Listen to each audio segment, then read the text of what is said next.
This story will cover from then to now and next, all about change, how to turn losers into winners.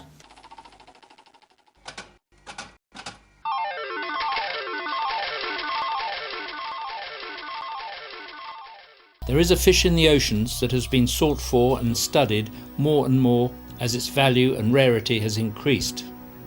But that icon of the ocean, the bluefin tuna, the Porsche of the sea, has now almost reached the end of the line. That is being allowed to happen in the full knowledge of those implicated in its potential extinction. We will identify them and ask why on earth they are doing this. They have a lot to answer for, and the situation may be solvable. If not, they will be responsible for the last nail in the coffin, the final chapter in the history of a magnificent creature at the hands of man. He's hunted them on the high seas for ages. The Sicilian Turnara is the oldest existing forerunner of the modern pound nets, specially invented in prehistoric times for the capture of tuna and other migratory fish in the Mediterranean.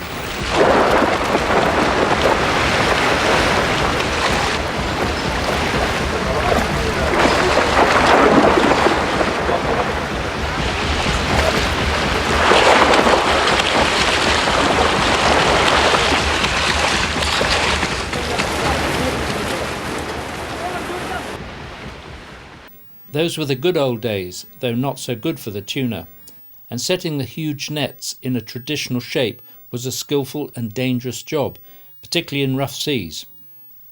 In Spain, the Almadraba trapped the migratory bluefin tuna as they passed. And here fishermen share the beach with sad signs of the times. The extensive ruins of Bailo Claudia date back to the 2nd century BC. The town was founded on tuna and mackerel, which was made into a sauce called garum. Because of the putrid stench of the stuff, the vats were placed by the sea as far away from the town as possible.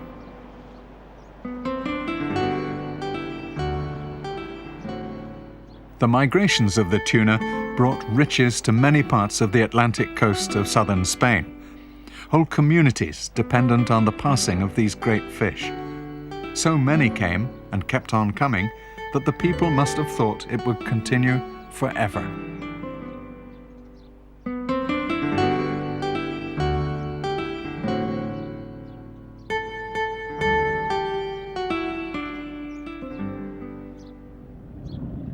But today, they know that's not the case.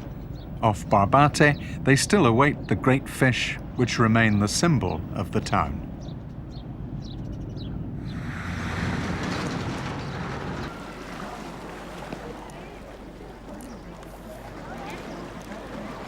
The harbour still stores great anchors for great nets. But this is a dying tradition. There are not plenty more fish in the sea. These kinds of empty scenes are now common along most of the fishing coastlines of the world. Jacques Cousteau saw the changes for himself. Amid a school of damselfish, the divers enter a watery universe filled with constellations of life. Here, the tuna-like lichia. There, a ray drifts along the bottom. Everywhere, in endless variation, the sea teems with hunters and hunted.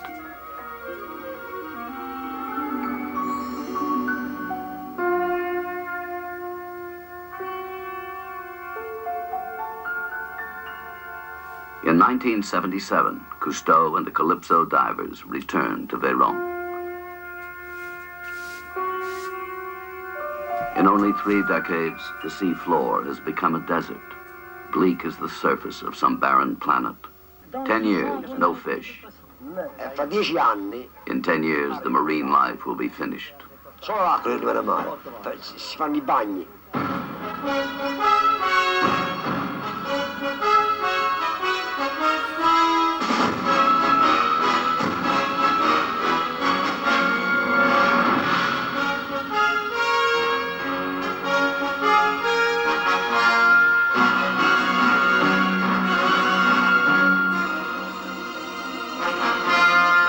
Since Cousteau's efforts to save the seas, there have been many winners and losers.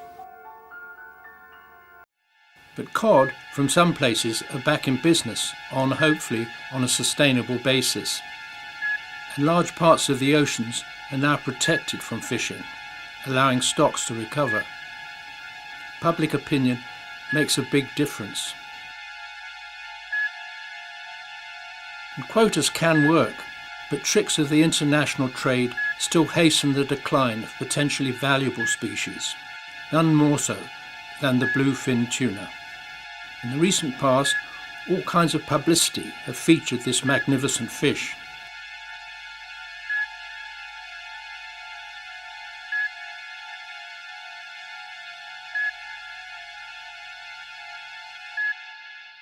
Prolific when given the chance, endangered when targeted by corporations, advised by their accountants, with scientific quotas ignored or broken. Sushi has a lot to answer for. 2016 is the year to turn bluefin tuna round. Public opinion is crucial, and upmarket restaurants like Nobu and the recent Sexy Fish in London had better look out.